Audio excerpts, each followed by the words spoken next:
Delhi police के 79वें स्थापना दिन पर परेड में मेरे साथ उपस्थित श्रीमान श्री सतीश गोलचा जी, पुलिस आयुक्त दिल्ली पुलिस के उपस्थित सभी पूर्व पुलिस आयुक्त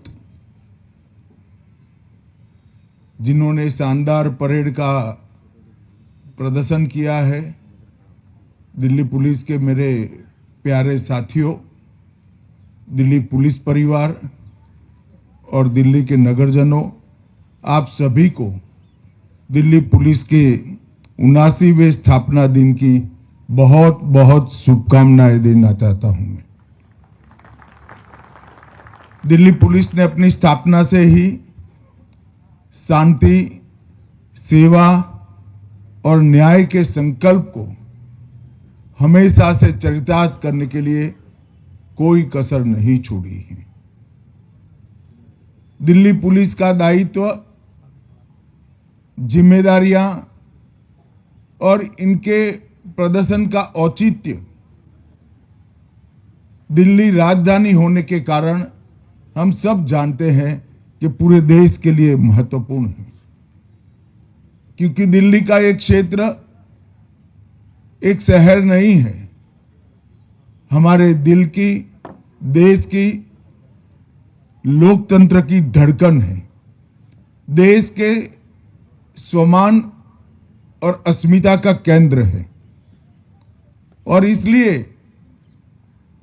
राजधानी होने के नाते यहां की सुरक्षा का दायित्व सभी वैश्विक मानकों में उच्चतम होना बहुत जरूरी है। कई प्रकार की कूटनीतिक बैठकें, कई प्रकार के अंतर्राष्ट्रीय आयोजन, राष्ट्रीय पर्वों का आयोजन, महामहिम राष्ट्रपति महोदय का निवास, प्रधानमंत्री जी का कार्यालय और निवास, इस सभी को देखते हुए दिल्ली पुलिस की जिम्मेदारी बहुत बढ़ जाती है। मगर मुझे पूरा संतोष, आनंद और गर्व है कि दिल्ली पुलिस ने हमेशा अपनी जिम्मेदारी आगे रहते हुए प्रखरता और सफलता के साथ हमेशा के साथ निभाई है। आज दिल्ली पुलिस को और मजबूत करने के लिए स्पेशल सेल के इंटीग्रेटेड हेडक्वार्टर का शिलान्यास यहां पर हुआ है। लगभग 450 करोड़ की लागत से स्पेशल सेल के इंटीग्रेटेड हेडक्वार्टर जो बन रहा है, वो देश का सबसे आधुनिक, एक प्रकार से नारकोटिक्स और आतंकवाद को निपटने का सेंटर बनेगा। अत्याधुनिक indoor firing range, war room, cyber lab, प्रशिक्षण हॉल और कई प्रकार के आधुनिक उपकरणों से ये हेडक्वार्टर लैस होगा और पूरी देश की पुलिस के लिए एक आइडियल स्पेशल सेल हेडक्वार्टर बनकर उभरेगा, उसका मुझे पूरा विश्वास है। दिल्ली के स्पेशल सेल ने नशीले पदार्थों की सिंडिकेट, जाली भारतीय करेंसी नोट, जटिल साइबर अपराध, संगठित अपराध और न केवल दिल्ली, देश के कई महत्वपूर्ण आतंकवादी घटनाओं के जांच के अंदर सफल और महत्वपूर्ण भूमिका निभाई है। ये आधुनिक हेडक्वार्टर बनने से उनके दायित्व के निर्वहन के लिए उनको और सहूलियत सुलभ होगी, इसका मुझे विश्वास है। दिल्ली पुलिस की 10 नई परियोजनाओं का भी आज यहां पर शिलान्यास हुआ है। पुलिस फैमिलीज वेलफेयर सोसाइटी के स्टॉल का भी कुछ ही समय के अंदर आज लोकार्पण होगा। और आज सबसे महत्वपूर्ण बात, सेफ सिटी प्रोजेक्ट इसके पहले चरण का लोकार्पण करने का काम भी हुआ है। लगभग 857 करोड़ की लागत से आधुनिक इंटीग्रेटेड कमांड कंट्रोल, कम्युनिकेशन और कंप्यूटर सेंटर C4I दिल्ली की जनता को समर्पित किया जा रहा है। इसके साथ साथ 11 जिला स्तरीय C3I केंद्र और 75 स्थाना स्तरीय C2I इकाइयां भी इसके साथ एकीकृत होगी। 10,000 कैमरों से दिल्ली को जोड़ने के कार्यक्रम के प्रथम चरण में 2100 कैमरे भी लाइव जुड़ चुके हैं। दिल्ली में पहले से मौजूद 15,000 से ज्यादा कैमरे को भी इसके साथ जोड़ने का काम पूरा हो चुका है। और मुझे विश्वास है कि सेफ सिटी प्रोजेक्ट आने वाले दिनों में दिल्ली की सुरक्षा को बहुत आगे तक ले जाएगा।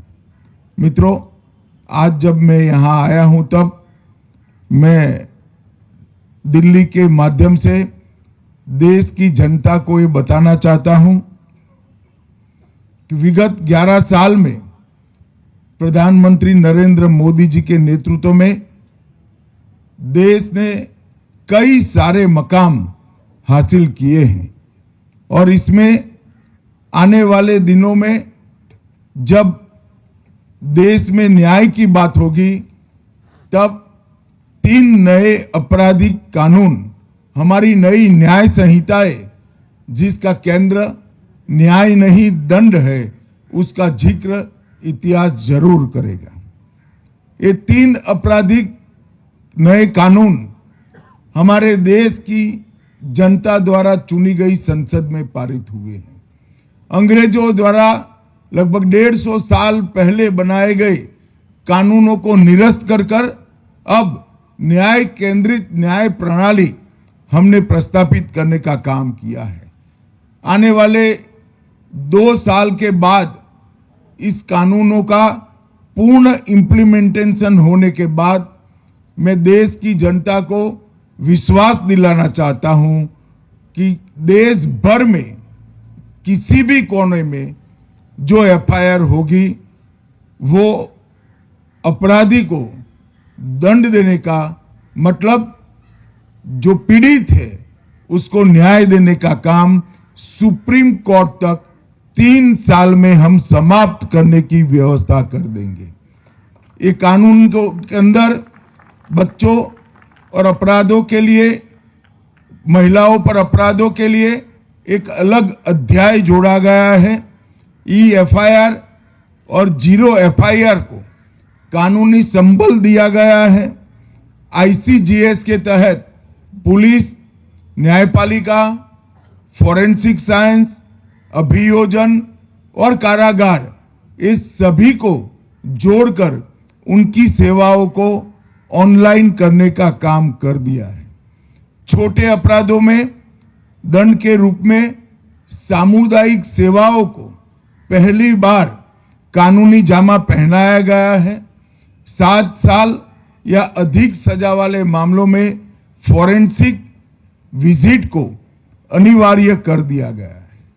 देश के कानूनों में पहली बार आतंकवाद को परिभाषित किया गया है।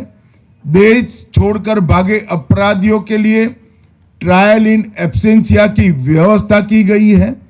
प्रोक्लेम्ड ऑफेंडर जिनके मामलों में सजा 10 वर्ष या उससे अधिक है, इस सभी के लिए ये व्यवस्था लागू होगी। घोषित अपराधियों की भारत के बाहर स्थित संपत्तियों को भी कुर्क और जब्त करने का प्रावधान किया गया है। डायरेक्टर ऑफ प्रोसिक्यूशन को उसको एक नए प्रकार से इस कानूनों में महत्व दिया गया है। दस्तावेजों की परिभाषा को विस्तार कर इलेक्ट्रॉनिक और डिजिटल रिकॉर्ड को कानूनी मान्यता देने का काम किया गया है और छोटे मोटे कम अपराध वाले मामलों में समरी ट्रायल का भी प्रोविजन किया गया है।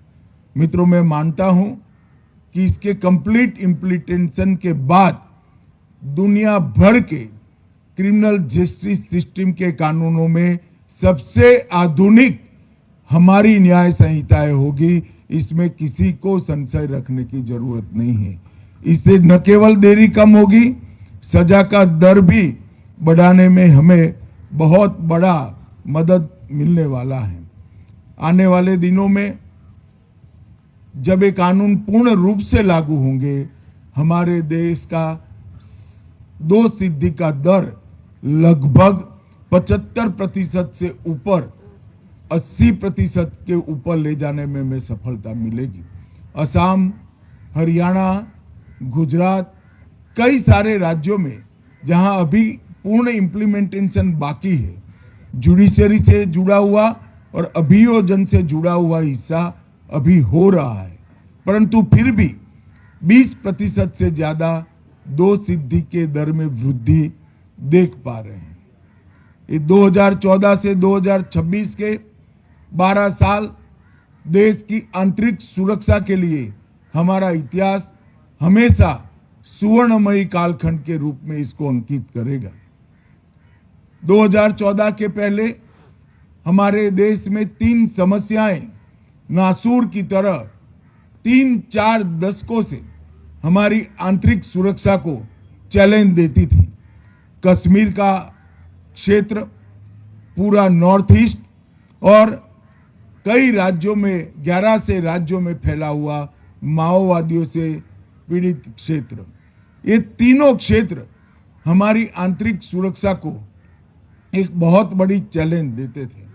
मगर मुझे पूरा आपको बताते हुए हर्ष हो रहा है कि धारा 370 के निरस्तीकरण के बाद कश्मीर, नॉर्थ ईस्ट और माओवादी क्षेत्र में हिंसा के आंकड़ों को हम 80% तक कम करने में सफल हुए हैं और वो दिन दूर नहीं है जब ये तीनों क्षेत्र पूर्णतया हिंसा से मुक्त हो जाएंगे। 11 राज्यों में फैला हुआ माओवादी आतंकवाद हमेशा से देश की आंतरिक सुरक्षा के लिए बहुत बड़ी चुनौती माना जाता था, मगर मुझे दिल्ली की जनता के माध्यम से देश को बताते हुए हर्ष हो रहा है कि हम माओवादी क्षेत्रों को हमेशा के लिए नक्सलवाद से मुक्त करने के बहुत नजदीक है। मैं देश की जनता को फिर से एक बार विश्वास दिलाना चाहता हूं, 31/3/2026 को पूरे देश को हम माओवादी हिंसा से मुक्त करने में सफल होंगे। हमारे सुरक्षा बलों की ये बहुत बड़ी सफलता है। उत्तर पूर्वी क्षेत्र में भी 10,000 से ज्यादा युवा हथियार डालकर मेन स्ट्रीम में लौटे हैं। 20 से ज्यादा शांति समझौतों के माध्यम से हमने उत्तर पूर्व में शांति प्रस्थापित करने के लिए बहुत बड़ा काम किया है। आने वाला समय हमारे लिए चुनौतियों के से मुक्त नहीं है। आने वाले समय में भारत सरकार के गृह मंत्रालय ने नारकोटिक्स पूरे देश के अंदर सीसीटीवी कैमरा और कंट्रोल रूम का जाला बुनकर एक सुरक्षा का नया तंत्र खड़ा करना, इसको कानूनी समर्थन देना, बॉर्डर सुरक्षा के क्षेत्र में देश के हर लैंड बॉर्डर के अंदर सुरक्षा की व्यवस्था का मॉडर्नाइजेशन, देश को घुसपैठियों के मुक्त बनाना और तीनों न्याय संहिताओं को कंप्लीट इम्प्लीमेंटेशन पर आने वाले समय में देश के गृह विभाग का ध्यान रहेगा। मुझे पूरा विश्वास है 2029 के पहले इस सभी समस्याओं को निपटने के लिए हम सफल होंगे। मित्रों, दिल्ली पुलिस ने हमेशा से दिल्ली और देश के राजधानी क्षेत्र को सुरक्षित रखने के लिए हमेशा से पराक्रम का परिचय देश की जनता को कराया है। अनेक ऐसे मामले जो जटिल से जटिल थे, उसको निपटाने में दिल्ली पुलिस ने सफलता प्राप्त की है। चाहे देश की संसद पर का हमला हो या अभी अभी लाल किले के सामने हुआ बम धमाका, दिल्ली की पुलिस ने अपनी निपुणता को, अपनी प्रखर शक्ति को संयोजित कर कर इस सभी मामलों में देश को सुरक्षित करने में बहुत बड़ा योगदान दिया है। आज 79वें स्थापना दिन पर मैं दिल्ली पुलिस के आयुक्त श्रीमान गोलचा जी और दिल्ली पुलिस के सभी जवानों को और उनके परिजनों को अनंत अनंत शुभकामनाएं देता हूं। वंदे मातरम। धन्यवाद मोहन।